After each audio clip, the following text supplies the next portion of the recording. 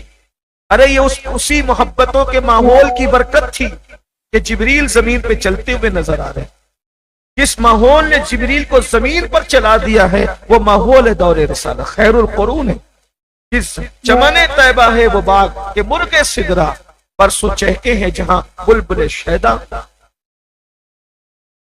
جس زمانے میں جبریل آتے اور رسول اللہ کے زانوں سے زانے لگا کر کے بیٹھتے اور صحابہ کو سوال کرنے کا درس دیتے. جس زمانے میں فرشتوں کو نازل ہوتے ہوئے دیکھنے والوں نے، جس زمانے میں قرآن کو اترتے ہوئے لوگوں نے دیکھا، جس زمانے میں وحی کا نزول دیکھا، وہ زمانہ پیور زمانہ، خدا کی قسم اگر وہ زمانہ پیور نہیں ہے تو پھر کون سا زمانہ پیور ہے؟ بلکہ وہ زمانہ سارے زمانوں کا جوس ہے، جوس نچوڑ ہے، جوس کو جوس اس لیے کہتے ہیں نا کہ وہ نچوڑ، پھل سے جب رس نچوڑ لیا جاتا ہے کیا بچتا ہے؟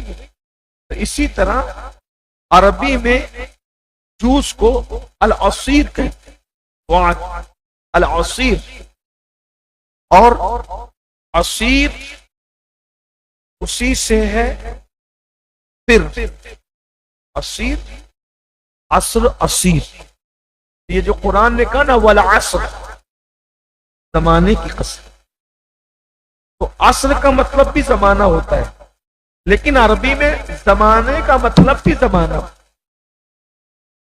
پھر وقت کا مطلب بھی زمانہ ہوتا ہے۔ تو زمانے کو عربی میں بہت ناموں سے، عربی زبان میں بہت وسعت ہے، ایک ایک چیز کے سینکڑوں نام ہیں، چاول کے سینکڑوں نام، شیر کے سینکڑوں نام، میں نے جمعہ میں لوگوں کو بتایا ابھی، ایک شیر ہے، شیر، اور اردو میں اس کو شیر کہتے ہیں، شیر کہتے ہیں نا، پھر کیا کہتے ہیں؟ اور کچھ کہتے ہیں نہیں، شیر بس ختم۔ ہندی زبان میں بھی شیر کے ایک دو نام، انگلش میں بھی ایک دو نام ہیں، عربی میں شیر کے کتنے نام؟ زیغم شیر، حمزہ شیر، عباس شیر، حیدر شیر، دیکھ لیں یہ چند نام میں، اور بھی نام اس سے۔ تو عربی زبان میں بہت وسعت، تو قدرت یہاں زمانہ بھی کہہ سکتی تھی، وقت بھی کہہ سکتی تھی، عصر والعصر کی، تو میرے امام نے بہت خوبصورت، چونکہ حضور کا زمانہ سارے زمانوں کا نچوڑ ہے، اور بلکہ عصر کو بھی، اگر عصر کو بھی عصر لے لیں، عصر کو بھی عصر اس لیے کہتے ہیں کہ وہ پورے دن کا نچوڑ، پورا دن سمٹ آتا ہے، یعنی ہر وقت کے بعد ایک وقت ہے، لیکن عصر کے بعد پھر کوئی وقت نہیں۔ اسی لیے ہمارے پردادا مرشد نور سرکار نور لکھتے ہیں اپنی کتاب میں کہ عصر سے مغرب کا وقت صوفیہ کے لیے عید کا وقت ہو، جیسے لوگ عید مناتے ہیں ویسے صوفیہ کے لیے عصر سے مغرب کا، ان کے لیے وہ وقت بڑا خوبصورت ہے، عصر کی بڑی فضیلت ہے، فرشتوں کی ڈیوٹی چینج ہوتی ہے عصر، یعنی دونوں ڈیوٹی کے فرشتے جمع ہوتے ہیں عصر کے، جانے والے بھی عصر میں ہوتے ہیں اور آنے والے بھی عصر میں، دونوں جمع ہو جاتے ہیں اور وہ ہمارے ساتھ عصر پڑھتے، اسی لیے قرآن نے عصر کی فضیلت پڑھ کر حافظوا علی الصلوات والصلاۃ الوسطی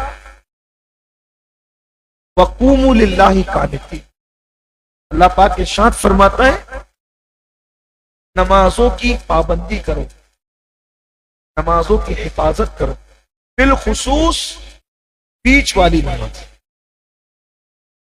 اور یہ بیچ والی نماز کون سی ہے؟ صلاۃ العصر، اور اس نماز کا تعلق سبحان اللہ دن کی نماز سے بھی ہے اور رات کی نماز، کیونکہ یہ دن جا رہا ہوتا ہے اور رات آ رہی ہے،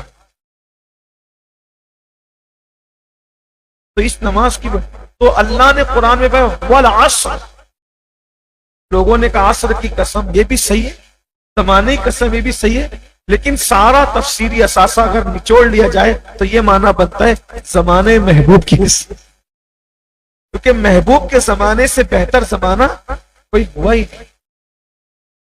تو جس کو دنیا سے جانے والے سے سب سے زیادہ پیار ہوتا ہے وہ سب سے زیادہ ہوتا ہے، نرم دل والا روتا ہے یا پھر کون روتا ہے؟ تو سب سے زیادہ اور اہل سنت کا اس پر اتفاق ہے، اہل سنت کا، بلکہ ایک جملہ بڑھ کر کہہ دوں، شاید اہل علم میری تصدیق کر دے، شریف لوگوں کا اس پر اتفاق ہے کہ جماعت صحابہ میں جو سب سے بڑا عاشق رسول تھا اسے صدیق اکبر کہتے ہیں۔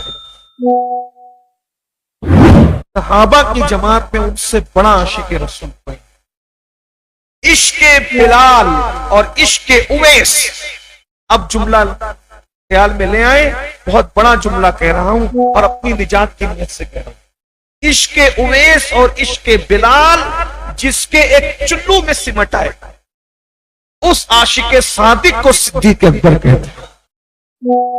اس جملے کا ذمہ دار میں ہوں اور ان کے چلو میں سمٹ آنے کی بات اس لیے کر رہا ہوں کہ میرے نزدیک حدیث ہے، اللہ کے رسول علیہ السلام نے فرمایا ساری امت کا ایمان ایک پلڑے میں رکھا جائے اور میرے ابو بکر کا ایمان ایک پلڑے میں رکھا جائے تو سب کے ایمان پہ ابو بکر کا ایمان بھاری بھاری۔ کہاں پوری امت کا عشق رسول اور تنہا صدیق کا عشق، تو پوری امت میں تو بلال و اویس بھی آ گئے نا، ہاں، تو عشق بلال و اویس جس کے چلو میں سمٹا، اس سمندر کو ابو بکر صدیق، اس سمندر عشق کو ابو بکر صدیق کہتے ہیں۔ یہ ہے صدیق۔ تو ہونا کیا چاہیے تھا؟ اتنی تقاضا کہ سب سے زیادہ کون رو رہا ہوتا؟ کون رو رہا ہوتا؟ صدیق اکبر، ہاں۔ لیکن آپ جانتے ہیں اگر گھر کا بڑا ہمت ہار دے تو گھر بکھر جاتا، تو محلے کے لوگ کیا کہتے ہیں؟ جو گھر کا بڑا ہوتا ہے اس کو محلے کے، ارے بھائی تم بڑے ہو یار، تم ہمت ہارو گے تو کیسے چلے، ہے نا؟ لیکن چونکہ گھر کا بڑا ہمت ہارتا ہے تو محلے کے بڑے تسلی دیتے، محلے کے بڑے ہمت ہار جائیں تو شہر کے بڑے تسلی دیں، شہر کے بڑے ہمت ہار جائیں تو ملک کے بڑے تسلی دیں، اور ملک کے بڑے ہار جائیں تو دنیا کے بڑے تسلی دیں۔ میرے بھائی ہر ہمت ہارنے والے پر اس سے بڑا تسلی دیتا ہے، لیکن اب اگر صدیق اکبر ہمت ہار جاتے تو ان سے بڑا امت میں کوئی تھا ہی نہیں جو تسلی دیتا، جو تسلی دیتا۔ تو پھر صدیق اکبر کی اس کمزوری کو رسول اللہ جانتے تھے کہ میرے بغیر جو اپنے گھر میں نہیں رہتا وہ میرے بغیر ایک منٹ کیسے رہ سکے گا، جانتے تھے۔ اور یہ سب سے بڑا میرے صحابہ کا امیر ہے، امام الصحابہ ہے، امیر صحابہ، سالار صحابہ ہے۔ اگر یہی بے ہوش پڑا رہے گا تو پھر عمر کو کون سہارا، بلال کا بازو کون پکڑے گا، ارے عثمان کو کون سہارا دے گا، اور پھر جو وہ صہیب رومی کو کون سمجھائے گا، خالد کو کون سمجھائے گا، کون صحابہ کا ایمان بچائے گا، ان کا عقیدہ بچائے گا؟ کیونکہ اگر یہ ہمت ہار دے تو حضور علیہ السلام صدیق کے بھائی صدیق اکبر کا حال یہ تھا کہ حضور کو ان کے گھر پہنچانے جاتے تھے اور جب واپس آتے تھے تو گھر میں جی نہیں لگتا تھا، بال بچوں میں آ کر کے حضور کے دہلیز پر پڑ جاتے۔ سرکار محبوب الہی لکھتے ہیں، بلکہ لکھتے نہیں فرماتے ہیں اپنے ملفوظات میں کہ حضور کی چوکھٹ پہ سر رکھ دیتے تھے، پوری رات ایسے گزر، لوگوں کی راتیں مصلے پہ گزرتی تھی، صدیق کی راتیں حضور کی چوکھٹ پہ، اس محبوب الہی فرما رہے ہیں۔ اور جب صبح ہوتی تھی تو حضور جن کو دیکھتے تھے حضور کی چوکھٹ پہ پڑا ہوا تو پوچھتے تھے ابو بکر مجھے کون سی ضرورت یہاں لائی؟ یا رسول اللہ آپ کے بغیر دل نہیں لگتا ہے اپنے گھر میں، تو سوچتا ہوں آپ نہ صحیح تو آپ کی چوکھٹ کی زیارت یا رسول اللہ۔ اور جب صبح ہو سب سے پہلے امتیوں میں آپ کسی کو دیکھیں تو ابو بکر کو دیکھیں، اور ابو بکر کسی کو دیکھے تو آپ کو دیکھیں۔ میری صبح تیرے چہرے سے ہو یا رسول، آپ کے رخ انور کو تکنا میری ایسی عبادت ہے، اس سے بڑی عبادت اور کیا ہو سکتی؟ یہ صدیق تو جو حضور کے بغیر اپنے گھر میں نہیں رہتا، حضور کے بغیر اس میں رہنا کب تھا؟ تو حضور جانتے تھے صدیق اکبر کی اس کمزوری کو کہ یہ عشق میں اتنا مضبوط ہے کہ یہ میرے بغیر نہیں رہے گا، یہ اس کی کمزوری ہے، نہیں رہ پائے۔ تو سرکار نے کیا کیا؟ اب سنیے، صدیق اکبر کے دل کو وہ صدمہ برداشت کرنے کے لیے تیار کیا کہ ابو بکر تیرا نرم دل ہے، تو عاشق ہے سب سے بڑا، پھر بھی تو اس دن ہمت سے کام لینا۔ تو صدیق اکبر کے دل کو مضبوط کرنے کے لیے ہجرت کا بہانہ تھا، اور وصال کے بعد کہ معاملات کو سنبھالنے کے لیے ابو بکر کو تیار کر. لوگ کہتے ہیں کار میں چھپے، کار میں چھپے. اور چھپے نہیں پاگلو، کسی کو تیار کرنا تھا، ورنہ کار میں ان کو چھپنے کی کیا ضرورت ہے؟ ارے جہاں 40 کافر ہاتھوں کا گھیرا بنا کے کھڑے ہیں، حضور ان پہ خاک ڈالتے ہیں. وَجَعَلْنَا مِن بَيْنِ أَيْدِيهِمْ سَدًّا وَمِنْ خَلْفِهِمْ سَدًّا فَأَغْشَيْنَاهُمْ فَهُمْ لَا يُبْصِرُونَ. یہ سورہ یاسین کی آیت پڑھتے ہوئے حضور نکل گئے، نظر سامنے سے نکل گئے، نظر نہیں آئے. تو جنگل میں کیا نظر آتے؟ جنگل میں کیا نظر آتے؟ تو پھر غار میں کیوں چھپے رہے؟ اور چھپے نہیں رہے. اچھا چلے غار میں ہی جانا تھا تو کسی اور کو بھی ساتھ لے جاتے. صدیق اکبر ہی کا انتخاب کیا، اور جانتے تھے کہ یہ میرے بغیر نہیں رہ پاتا، اور اسی نے سنبھالنا ہے پوری امت کو. اگر یہ ہمت ہار دیا پھر امت کو سنبھالے گا. تو کیا ہوا؟ پھر حضور ان کو غار میں لے گئے. اچھا ارے غار میں بھی سور کا انتخاب کیوں؟ سب سے پسندیدہ تو غار ہرا تھا نا. لیکن غار ہرا کا یہ حال ہے کہ اس میں ایک آدمی بیٹھ سکتا ہے یا ایک آدمی لیٹ سکتا ہے، دوسرے کی گنجائش نہیں. لیکن غار سور کا یہ حال ہے. سور اصل میں کہتے ہیں بیل کو. اس کا نام غار سور اس لیے ہے کہ اس کو دیکھ کر کے اندازہ ہوتا ہے کہ یہ بیل جیسے دکھتا ہے. کبھی دیکھیے، اس کا نام غار سور اس لیے ہے، بیل والا غار، کہ یہ بیل کی شکل اس کی دکھتی ہے دور سے. اور پھر یہ اونچا بہت، 500 فٹ اس کی اونچائی غار سور کی. کبھی جاؤ تو دیکھو غار سور اس کی اونچائی. تو لے گئے صدیق اکبر، اور پھر صدیق کا بھی مقدر تھا. بات آگئی تو سنیں، بربتے دل پر عشق کے تار چھڑ گئے ہیں، اب بات پوری ہو جائے. صدیق اکبر حضور کو اپنے کندھوں پہ لے گئے. اور یہ صوفیہ کا مسلک ہے. صوفیہ کہتے ہیں کہ جب وہ پہاڑ پہ چل رہے تھے تو پیر رکھ کے نہیں چل رہے، بلکہ صدیق اکبر انگلیاں رکھ کر چل رہے، تاکہ دشمن میرے پیر کے نشان کو دیکھ کے پہچان نہ پائے کہ میں گئے. انگلیاں رکھ کے. صوفیہ کہتے ہیں کہ صدیق اکبر سے کسی نے پوچھا کہ حضور کو تم لے کر کے چڑھ کیسے گئے؟ صدیق سے کسی نے پوچھا، صوفیہ کی باتیں، حضور کو لے کے چڑھ کیسے گئے؟ تو کہتے ہیں کہ میں کہاں چل سکتا تھا، ارے چل نہیں سکتا تھا، چڑھ کیا جاتا. لیکن میں نے حضور کو اس طرح بٹھایا کہ حضور کے وجود ناز میرے کندھوں پر، اور ایک قدم اس سینے اور ایک قدم اس سینے. پوزیشن سمجھ گئے؟ اور جب میں پہاڑ کی طرف چڑھتا تو مجھ پہ یوں لگتا کہ میں پہاڑ پر پہاڑ کا بوجھ لے کے چڑھ رہا. تو جب وہ بوجھ سے میرے کندھے اوجھل ہو جاتے، یعنی بوجھل ہو جاتے، میرے کندھے بوجھل ہو جاتے، یعنی اب میں برداشت نہیں کر سکتا، تو میں حضور کا تلوہ دے،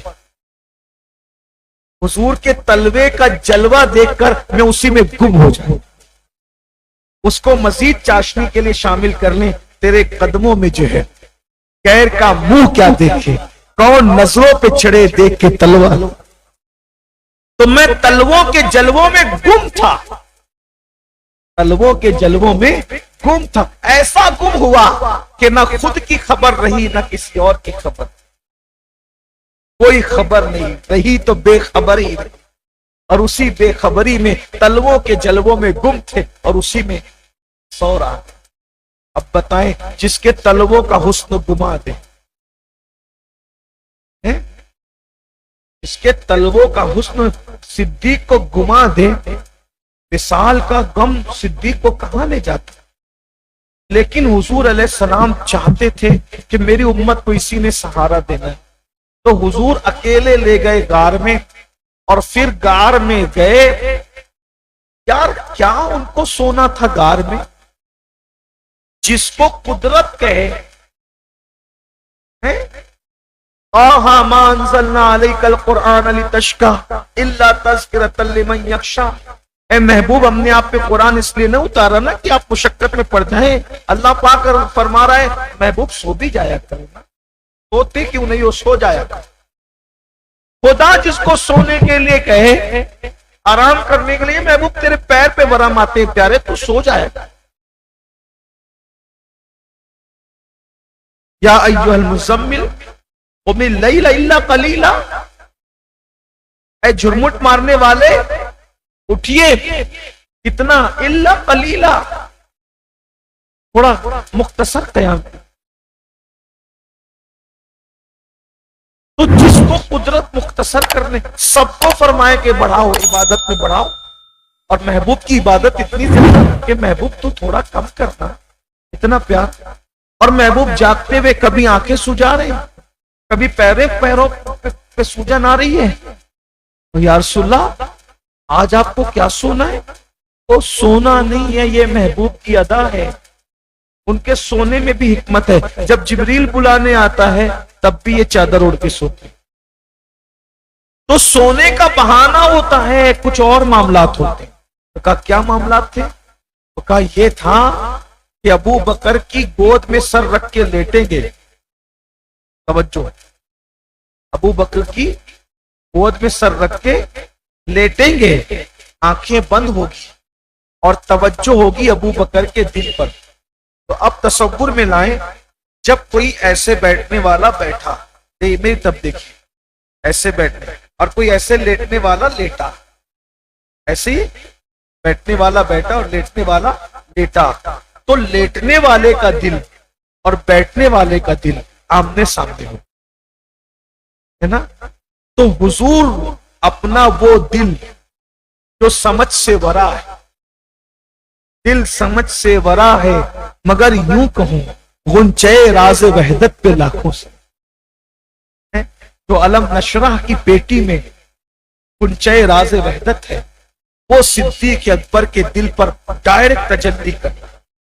ارے جب سورج تجلی کرتا ہے تو ذروں کو چمکا دیتا ہے، تو صدیق اکبر کے دل پہ جب تجلیاں، اور کوئی نہیں ہوگا، غار ہوگا، بس کوئی ڈسٹرب کرنے والا نہیں.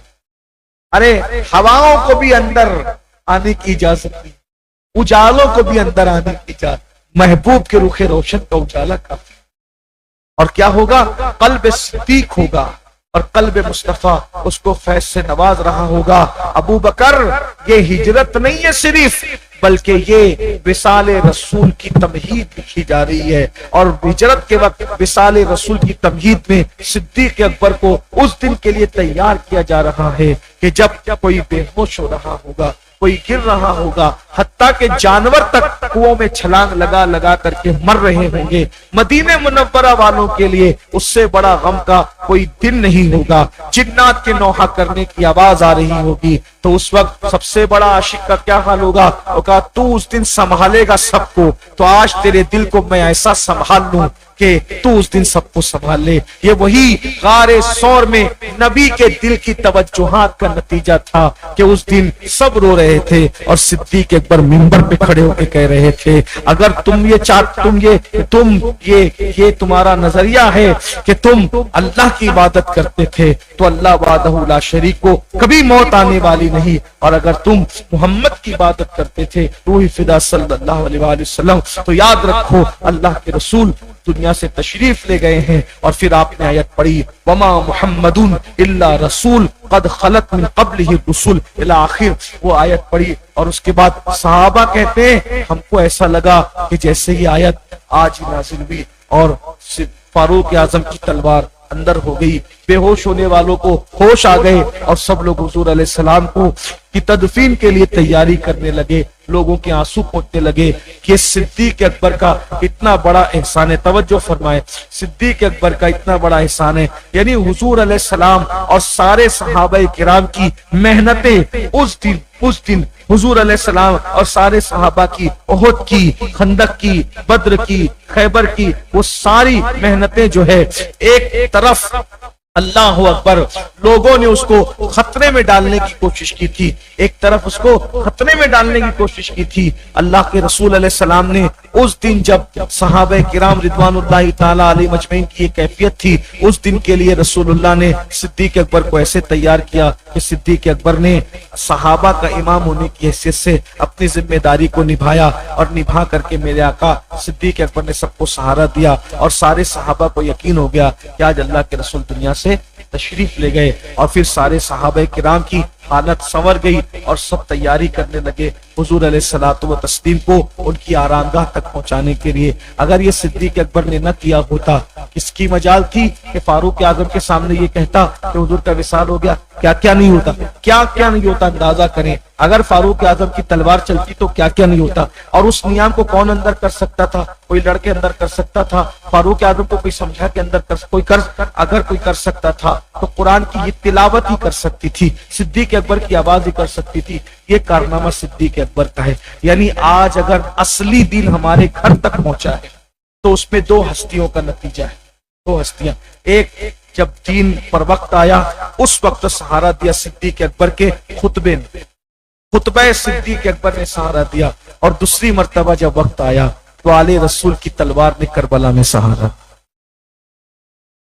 تو یہ دونوں مواقع بڑے نازک تھے، اور اب انشاءاللہ قیامت تک کے لیے دین پر اب کبھی ایسا وقت نہیں آنے والا. ایک حضور کے وصال کے وقت آیا تھا اور ایک سن 61 ہجری میں آیا تھا، اور دونوں وقت ایک مرتبہ صحابی نے سنبھال لیا اور ایک مرتبہ اہل بیت نے سنبھال لیا. تو اور ہمارا دامن ہمارے ہاتھوں میں دونوں کا دامن ہے. تو یہ تھی وہ داستان. تو اب میں آپ کے سامنے عرض کر رہا تھا، بات دور نکل گئی، لمبی ہو گئی، کہ سرکار علیہ الصلوۃ والتسلیم کے وصال کے بعد غسل وغیرہ کے معاملات حضور کے گھر والوں نے کیے، کیونکہ حضور کی وصیت تھی. پھر حضور علیہ السلام کو گھر والے قبر میں اتارنے لگے. تو جب حضور علیہ السلام کے گھر والے قبر میں اتارنے لگے تو مولا مشکل کشا فرماتے، حضرت قسم بھی کہتے ہیں کہ اللہ کے رسول علیہ السلام کو جب ہم نے قبر انور میں اتارا تو ہم نے دیکھا کہ حضور کے ہونٹ ہل رہے تھے. حضور کے ہونٹ ہلتے ہوئے ہم نے دیکھا تو سوچا کہ حضور کیا کہنا چاہتے ہیں. جب کان لگا کے سنا گیا تو حضور کے لبوں سے آواز آ رہی تھی، رب پہ حملے ہوئے تھے. یعنی آئے بھی اسی یہ میں کہنا چاہتا تھا، اس پر پوری بات. اور پھر قبر انور سے اٹھیں گے بھی تو امتی کے کوئی شان سے نہیں اٹھے گا، بس حضور کی شان ہے. اب یہاں پر ایک روایت پہ بات ختم کر دیتے ہیں. حدیث پاک میں آتا ہے کہ جب تمہارے کان بجا کرے، کان بجنا کس کو کہتے ہیں؟ کان بجتے ہیں، اپنے کان بجنا سمجھتے ہیں. کچھ چیزیں نوجوانوں کو سامنے رکھ کے کہنی ہوتی ہے. کان بجنا کہتے ہیں اس کو ہے کہ ہم اکیلے جا رہے ہیں، یا اکیلے بیٹھے ہیں، یا اکیلے لیٹے ہیں. ایسے میں ایسا لگتا ہے کسی نے ہمیں آواز دی، کسی کی آواز ہمارے کان میں آئی، ہم مڑ کے دیکھتے ہیں، کوئی نہیں دیکھتا، ہم ڈر جاتے ہیں. تو کچھ لوگ کیا کہتے ہیں؟ جنات، چڑیل، بھوت، معاذ اللہ، پتہ نہیں لوگ کیا کیا بکتے ہیں. کچھ نہیں. حدیث پاک میں آتا ہے جب تمہارے کان بجے تو تم اللہ کے رسول پہ درود پڑھو. جب کان بجے تو حضور پہ درود پڑھو. اب کان بجنے پہ درود کیوں پڑھیں؟ بھئی کان بجے، آپ کے بھی کبھی اتفاق ہوا ہوگا کہ کسی نے آواز، یہ ہمیشہ نہیں ہوتا ہے، بہت شاذ و نادر ہوتا ہے. اور جب کوئی نہیں ہوتا، ایک دم سناٹا ہوتا ہے، سنسان ہوتا ہے، بالکل سنسانیت ہوتی ہے، تب ہوتا ہے. کان بجنے پہ درود کیوں پڑے؟ لوگ تو کہتے ہیں جنات کی آواز نہیں. اگر جنات کی آواز ہوتی تو درود پڑھنے کا حکم کیوں ہوتا؟ ہمارے محدثین نے جو اس کا معنی بیان کیا ہے، اور جس کو پھر 14ویں صدی کے ہمارے امام اہل سنت نے جو لکھا ہے بہت خوبصورت بات، فتاوی رضویہ شریف میں بہت خوبصورت بات فرمایا، کان بجنے پر درود پڑھنے کا حکم اس لیے ہے، اب سن لیں بات پوری ہو رہی ہے، بہت خوبصورت، کبھی تمہارے کان بجے اب تمہارے رونگٹے کھڑے ہو جائیں گے کہ کان کیوں بجتے ہیں اور کان بجتے وقت درود کیوں پڑھنا چاہیے. تو فرمایا امام لکھتے ہیں کہ جب تمہارے کان بجیں تو درود پڑھنے کا حکم کیوں ہے؟ اس لیے ہے کہ حضور علیہ السلام کو جب قبر انور میں رکھا گیا تو حضور رب ہمیں امتی کہہ رہے تھے، اور جب حضور قیامت میں اٹھیں گے تو بھی کیا کہتے ہوئے اٹھیں گے؟ رب حبلی امتی. تو آرام کے لیے رکھا تو بھی امتی امتی، اور اٹھیں گے تو بھی امتی امتی. تو گویا آج بھی حضور قبر انور میں کیا کہہ رہے ہیں؟ امتی امتی کہہ رہے ہیں. رب آج بھی حضور علیہ السلام کا آج بھی کیا معمول ہے؟ رب حبلی، ہمارے لیے دعا کریں، ہمارے لیے دعا کریں. تو حضور یہ جو دعا کر رہے ہیں رب حبلی امتی، رب حبلی امتی، تو اللہ کبھی کبھی کسی امتی پر کرم کی بارش فرما دیتا ہے. اور حضور وہ جو دعا کر رہے ہیں نا رب حبلی امتی، تو حضور کی وہ آواز ہمارے کان میں آتی ہے، تو وہ کسی جنات کی آواز نہیں ہوتی، وہ کسی اور، وہ حضور کی دعا کی آواز اللہ کبھی کبھی ہماری روح کو سنا دیتا ہے. تو جب محبوب کی آواز کان میں آیا کرے تو اس وقت تو محبوب پہ درود پڑھ لیا، یعنی صدائے محبوب اب بھی جاری ہے. اور یہ حضور کی ادا ہے. بتائیں جس رسول نے اپنی امت سے اتنا پیار کیا، کیا آج حضور کی اس امت سے ہمارے دل میں محبت ہے؟ جب ماں باپ کے لیے محبت نہ رہی تو اور امتیوں کے لیے کیا محبت رہے گی؟ جب سگے بھائیوں کے لیے، جب دوستوں کے لیے پیار محبت نہیں تو اور لوگوں کے لیے. یاد رکھیے حضور کی سب سے بڑی سنت اور عظیم سنت یہ کہ حضور کی امت سے پیار کیا جائے. اللہ پاک کی بارگاہ میں دعا ہے اللہ سب سے پہلے مجھے اور آپ سب کو حضور علیہ السلام کی امت سے سچا پیار عطا فرمائے، محبت عطا فرمائے. گفتگو کے درمیان اگر کوئی غلطی ہو تو اللہ معاف فرما دے. استغفر اللہ ربی من کل ذنب واتوب الیہ. اب یہاں قدرتی طور پر وصال کا ذکر بھی آ گیا، سب ذکر آ گیا، اور آج درس سیرت اللہ کی توفیق سے مکمل ہو گیا. السلام علیکم.